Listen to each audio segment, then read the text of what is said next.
Again मेरा और आप सबको प्रेम भरी हुई राधे राधे गाइस। और आज का जो टॉपिक है वो है लॉ ऑफ डिमांड। इससे पहले मैंने इंट्रोडक्शन माइक्रो के टॉपिक्स को वीडियो में डाल दिया है, प्लीज आप जाइए, सब्सक्राइब कीजिए, लाइक कीजिए और शेयर जरूर कीजिएगा, ताकि जो जितने भी 11th क्लास के बच्चे हैं उनको ये सब कुछ इंपॉर्टेंट वीडियोस मिल जाए और ताकि वो अपने एग्जाम्स को बेटर कर सकें। सो आज का जो टॉपिक है वो है लॉ ऑफ डिमांड। बहुत बच्चों का ये कंसर्न था कि सर लॉ ऑफ डिमांड कुछ टीचर्स ऐसे बता रहे हैं, कुछ टीचर्स ऐसे बता रहे हैं, एग्जैक्टली लॉ ऑफ डिमांड है क्या।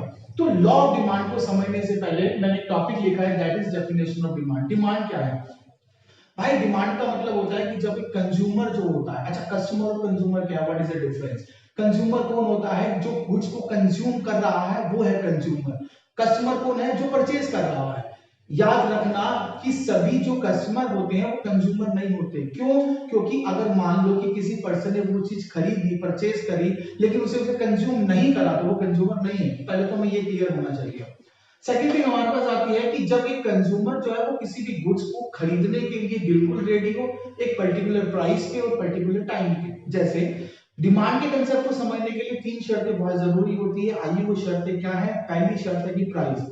जब एक कंज्यूमर किसी भी गुड्स को परचेज करने के लिए जाएगा तो याद रखना कि सबसे पहली बात उसके पास वो कैपेसिटी होनी चाहिए उस गुड्स को परचेज करने के लिए, नंबर 1। नंबर सेकंड होता है कि विल, यानी कि इच्छा। अगर उस कंज्यूमर के पास इच्छा नहीं है या डिजायर नहीं है, जिसे हम कह सकते हैं, तो याद रखना डिमांड नहीं होगी। Third one, time. टाइम का मतलब होता है अवेलेबिलिटी ऑफ रिसोर्सेज, यानी कि संसाधनों की उपलब्धता। संसाधन अगर उपलब्ध है तो ही वो डिमांड कर सकता है, वरना डिमांड नहीं कर सकता। आइए इसको एक सिनेरियो टॉपिक से समझाते हैं आपको। जैसे कोई एग्जांपल, मान लो आपको भूख लगी है और आपको भूख लगी है और आप मार्केट में गए। देखो, अगर आपको भूख लगी है तो सबसे पहली बात आपकी डिजायर जागी। सेकंड थिंग, आप मार्केट में गए, आपने जो भी कुछ खाना है वो मार्केट में अवेलेबल है, तो अवेलेबिलिटी ऑफ रिसोर्सेज। आपने उससे पूछा शॉपकीपर से क्या वो गुड्स अवेलेबल है, उसने कहा है, और उसके बाद जो आप उसको पैसा पे कर रहे हो वो आपके पास होना चाहिए, तभी डिमांड है, वरना डिमांड नहीं है। वन मोर एग्जांपल, मान लो एक बैगर है। अब एक बैगर कह रहा है कि मुझे BMW खरीदनी है। देखो टाइम भी है, गुड्स पे अवेलेबल हो जाएगा, लेकिन क्या उसके पास वो प्राइस है उस गुड्स को पे करने के लिए? नहीं। जब उसके पास वो गुड्स प्राइस पे करने के लिए अगर उसके पास पैसे नहीं है तो याद रखना वो डिमांड नहीं है। सो सिंपल कंसेप्ट है कि आपकी डिमांड क्या है कि when a consumer is willing to buy the quantity of a good at a given period of time and price. देखिए, विल, डिजायर, टाइम, समय, प्राइस, कीमत, ये तीनों चीजें बहुत जरूरी है। हिंदी में जब एक उपभोक्ता किसी निश्चित कीमत तथा समय पर वस्तु की मांगी गई मात्रा की मांग करता है, उसे मांग कहते हैं। देखिए थोड़ा सा डिफरेंस आपको बता रहा हूं, एक होता है मांग, एक होता है मांगी गई मात्रा। ये अगली वीडियो के अंदर, थोड़ी सी आने वाली वीडियो में आपको पूरा डिस्क्राइब करूंगा। अभी थोड़ा सा बता देता हूं कि जब डिमांड अगर प्राइस से इफेक्ट होती है, यानी कि अगर प्राइस के कारण अगर डिमांड इफेक्ट हो रही है तो याद रखना उसे मांगी गई मात्रा यानी कि चेंज इन क्वांटिटी डिमांडेड कहते हैं। और अगर अदर फैक्टर्स यानी कि अन्य कारक, अन्य कारक कौन से होते हैं? प्राइस को छोड़कर, जैसे कि कंज्यूमर की इनकम हो गया, रिलेटेड गुड्स हो गया, हिंदी में संबंधित वस्तु कहते हैं, फैशन हो गया, सीजन, मौसम हो गया, इन सब के कारण अगर डिमांड इफेक्ट हो रही है तो उसको बोलते हैं चेंज इन डिमांड। तो आइए इसको समझते हैं लॉ ऑफ डिमांड को, कि लॉ ऑफ डिमांड क्या है। देखिए सिंपल सी बात है कि अगर किसी भी गुड्स के प्राइस बढ़ते हैं तो उसकी क्वांटिटी डिमांडेड कम, डिमांड क्वांटिटी डिमांडेड क्या हो जाएगी? कम हो जाएगी। अब माइंड में कंसर्न आता है कि सर क्वांटिटी डिमांडेड कम कैसे होगी? तो भाई अगर किसी भी गुड्स के प्राइस अगर बढ़ गए तो ऑब्वियसली सी बात है कि एक जो कंज्यूमर होगा उसको उसकी खरीदने की परचेजिंग पावर कम हो जाएगी। देखिए सिंपल सी बात है, fall in the purchasing power of a consumer. आप मार्केट में पहले 10 रुपए की कोई भी चीज खरीदते थे। सपोज करो आप मार्केट में गए और आप 10 रुपए की पहले एक चॉकलेट खरीदते थे, राइट? अब वो चॉकलेट जो वो 20 रुपए की हो गई है, वो 30 रुपए की हो गई है। तो ऐसी कंडीशन में आप कहीं ना कहीं वो सोचोगे कि यार इसकी जगह पे कुछ और ले लूं, उससे मुझे बेनिफिट मिलेगा। तो इस कंडीशन में क्या है कि कंज्यूमर की जो परचेसिंग पावर है वो क्या हो जाएगी? कम हो जाएगी। और जैसे ही प्राइस कम होंगे, याद रखना प्राइस के कम होने पर वैसे ही डिमांड बढ़ जाएगी। आज अगर ये अनाउंसमेंट हो जाए कि पेट्रोल के प्राइस आज रात 12 बजे से कम होने वाले हैं, तो सभी के सभी लोग सबसे पहले पेट्रोल डलवाना स्टार्ट कर देंगे, क्योंकि उसकी प्राइस क्या हो गया? कम हो गया। तो यहाँ पर जो है वो प्राइस और डिमांड की रिलेशन देखा जाता है, और जिसमें बताया जाता है कि प्राइस के राइज होने पर डिमांड कम हो रही है और प्राइस के कम होने पर डिमांड बढ़ रही है।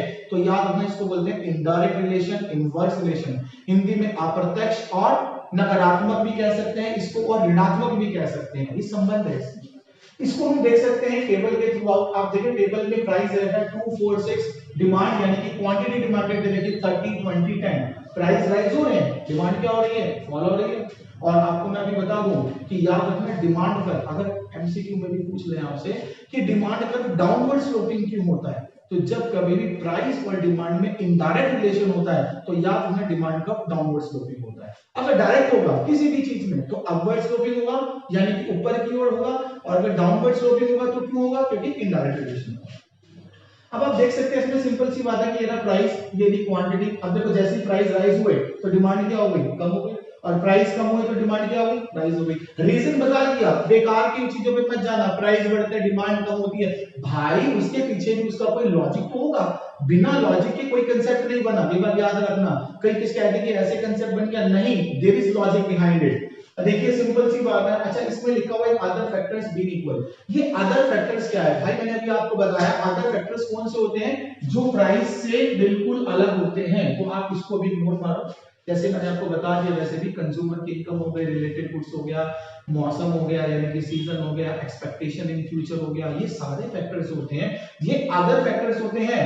Rise in the price of a good leads to fall in the quantity demanded of a good, Hindi में अन्य कारक समान रहने पर किसी वस्तु की कीमत में वृद्धि होने से उसकी मांगे की मात्रा कम हो जाती है, बिल्कुल सही है, कम होएगी। और सेम ऐसे ही कि whereas fall in the price of a good leads to rise in the quantity demanded of a good, जबकि कीमत में कमी होने से मांगे की मात्रा बढ़ जाती है। प्राइस कम होंगे ज्यादा खरीदोगे, प्राइस बढ़ जाएंगे कम खरीदोगे, लॉ लगेगा, याद रखना। इसको हम क्या बोलते हैं, इसको हम लॉ ऑफ डिमांड कहते हैं, राइट, जस्ट वेट। और इसके बाद हमारे पास आता है नेक्स्ट कंसेप्ट में, जो अगली लाइन है वो है price and quantity have indirect relation. बिल्कुल सिंपल कंसेप्ट है कि प्राइस और क्वांटिटी डिमांडेड में इनडायरेक्ट रिलेशन होता है। अभी बताया कि जैसे प्राइस बढ़ेंगे तो डिमांड कम होगी, और प्राइस कम होगी तो क्वांटिटी डिमांड बढ़ेगी, right. So guys here is the topic of law of demand. I hope so कि आपको ये बिल्कुल क्लियर हो गया होगा, समझ आ गया होगा। और आपको बता दूं प्लीज, अगर आपने मेरे चैनल को सब्सक्राइब नहीं करा तो प्लीज करिए। क्यों, क्योंकि अपकमिंग वीडियोस जो आने वाली है गाइस, वो उन टॉपिक्स की आने वाली है जो आपके पेपर के अंदर एग्जाम्स में क्वेश्चंस आएंगे। हर एक दिन डेली के डेली 3-4 क्वेश्चंस मैं आपको बताऊंगा, और उन्हीं क्वेश्चंस को किस तरीके से अटेम्प्ट करना वो बहुत जरूरी है, right. So guys will meet you next class, till then bye bye to all, Radhe Radhe.